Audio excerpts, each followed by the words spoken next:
A while ago, there was a flurry of claims by religious people, monotheistic religious people, meaning that they believe in a creating God, that Einstein believed in God. So they were going around telling people in debates and so forth, do you consider yourself more clever than Einstein? If he believed in God, how can you not believe in God? This was met also with a strong response by the atheist lobby. And they counterclaimed, no way, Einstein was an atheist, and definitely Einstein did not believe in God. And so the claims and counterclaims kept coming and going. So, what is the reality? And I've been reading through his letters, they are available all over the place. You can even request a copy of the handwritten original. And what emerged quite clearly is that there is a third answer. Eh? Thesis, antithesis, and synthesis. There is a third answer that goes above them. So, but in a way, perhaps he was a little bit closer to the atheists, but not quite. So, just let me read a little excerpt from one of his letters. It's very short, but very, very important. The idea of a personal God is quite alien to me and seems even naive. Okay, this quote can be seen all over the internet. It explains clearly to whom it was written, when it was written, and the original can be also obtained, or a copy of the original at least. But the original can also be seen, I think it's in the Jerusalem Museum. Okay, Einstein Jerusalem Museum. Now, let me read a second thing he wrote, again about the subject of a personal God. I cannot imagine a God who rewards and punishes the objects of his creation. In other words, a God who is but a reflection of human frailty. So, as you can see, the concept of a God outside the creation, that somehow he creates, I don't know, for example, some of the interpretations are that he creates to be worshipped. And if you don't, then he tortures you for eternity. That definitely to Einstein was completely alien. And again and again and again, if you read his essays, I mean philosophical essays and so forth, because he was quite a philosopher, he goes against that. It really has no resonance with him whatsoever, because he thinks that kind of a representation of a divine being is only a projection of the worst fears and instincts of a human being, because such a being would not be interested whether we worship or we don't. Okay, let's proceed now with another interesting quote. And in this quote, he's going to tell us, and it's important, what he believes in. Eh? So hold on to it. I believe in Spinoza's God, who reveals himself in the orderly harmony of what exists, not in a God who concerns himself with fates and actions of human beings. So he's talking about Spinoza's God, who is appreciated, to whom we get close.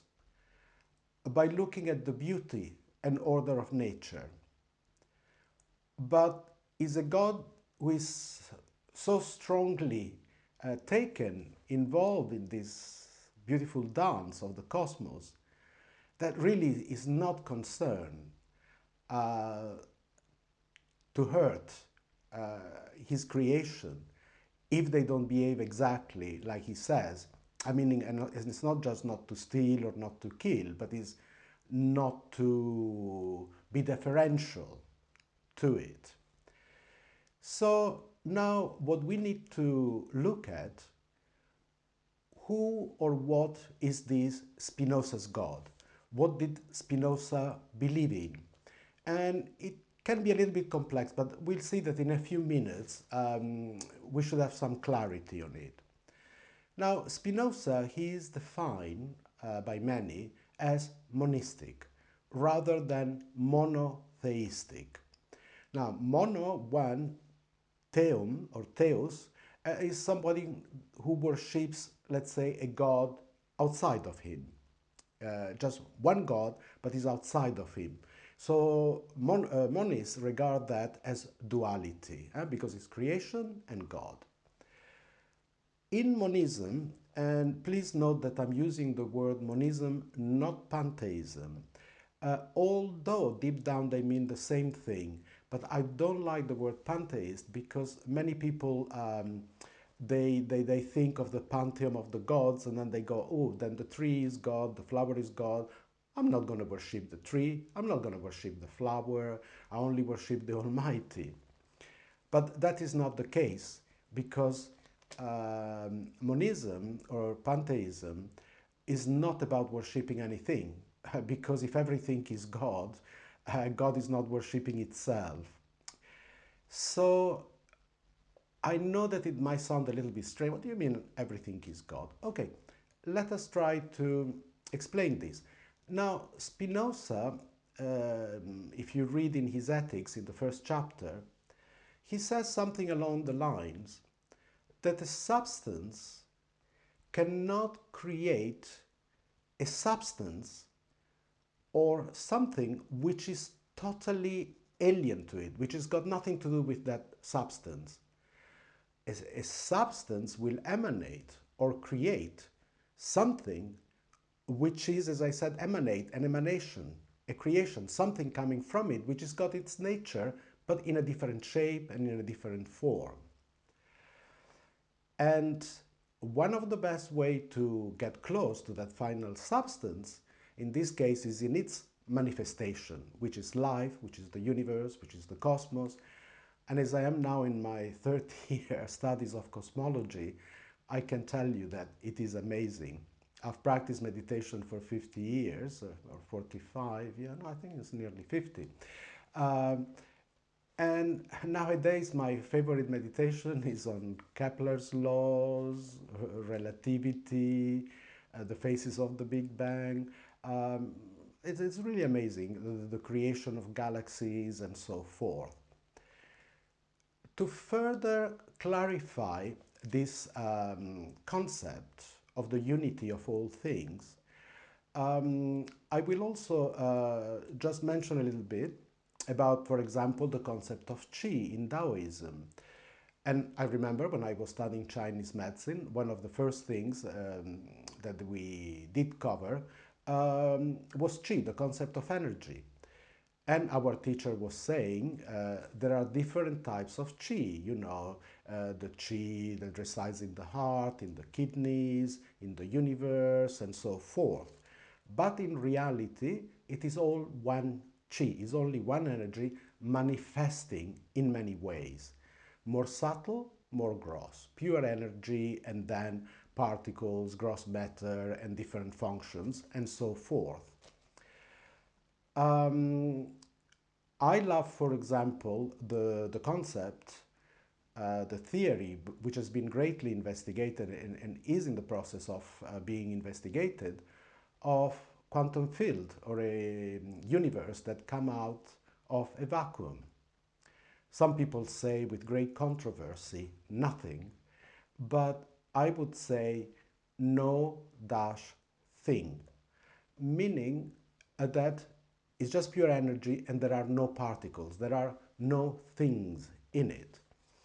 And if I can, just in a few seconds, less than in a minute, simply just present to you this concept that if you see a lovely lake, quiet, beautiful lake, and something within it originates like a little a virtual particle.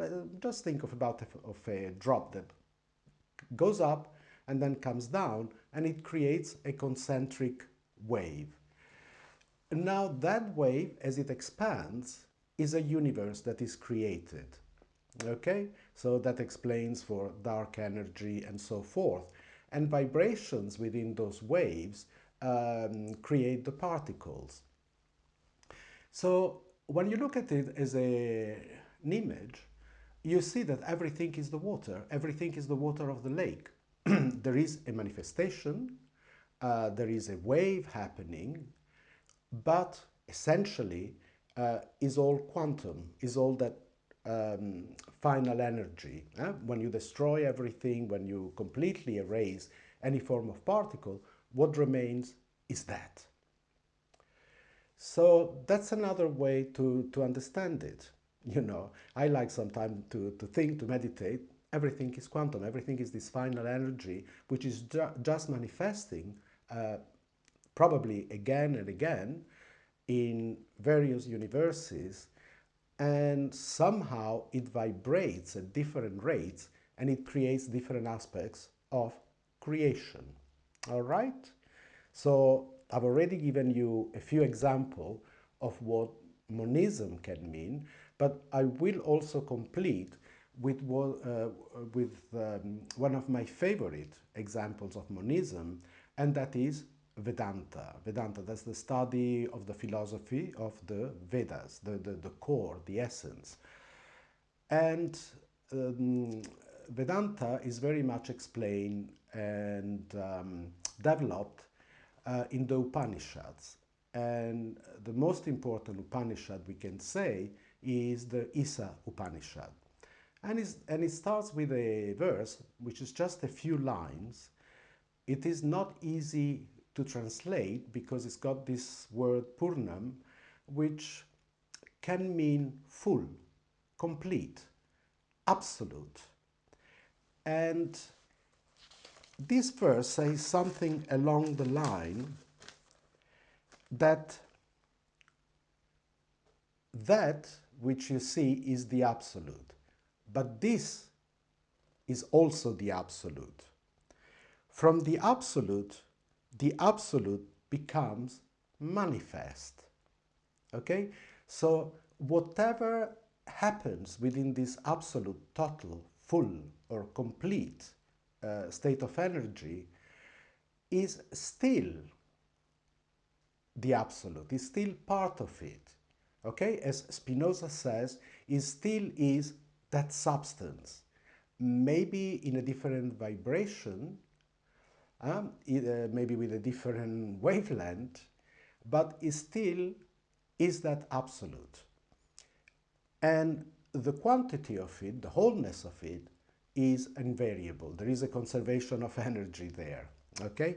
So let's complete it. Even when taking away the absolute from the absolute, still the absolute remains.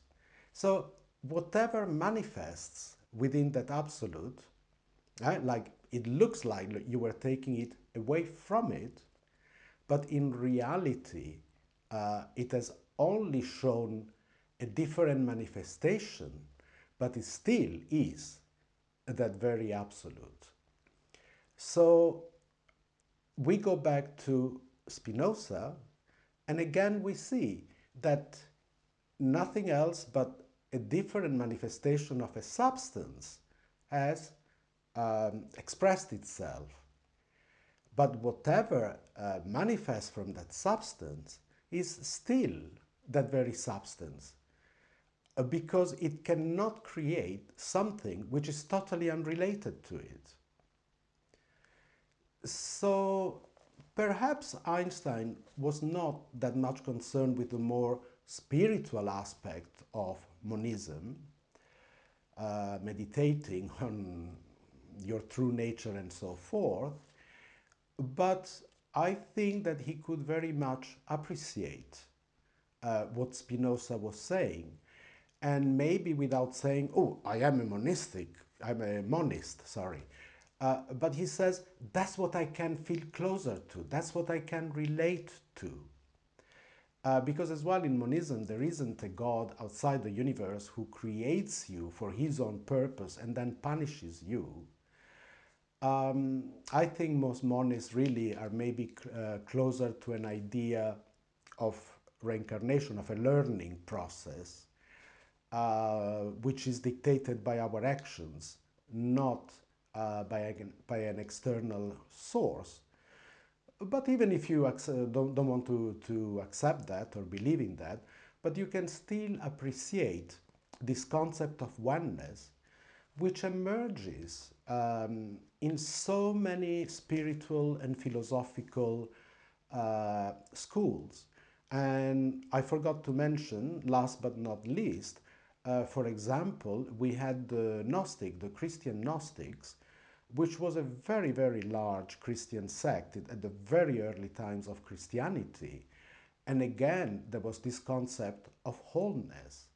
And somehow they were rejecting the idea of a personal God. They were rejecting the idea of an Old Testament God, commanding, punishing, and so forth. And they went even so far as to say that Jesus came to liberate us from that very God that Einstein so much dislikes, and to teach us unity. I and the Father are one. That is not so much to say that I am God and you people are not God, but he's saying that we are all divine. That is what I've come to teach you, is this totality. So I hope that I have managed to clarify a little bit more this Spinoza or monistic concept of God, which, as I say, was a very popular concept. And I think that now there is a very, very large number of people that are feeling very attracted to this concept and are investigating it. And it is also quite dear to me, and that's why I like to share my understanding of it with you. I hope you will come again, because we will talk a lot more about this. We will go a lot more in detail, how to meditate on it, how to apply it, and so forth. Thanks for stopping by. Hope you have found this interesting, and I look forward to see you again. Thank you.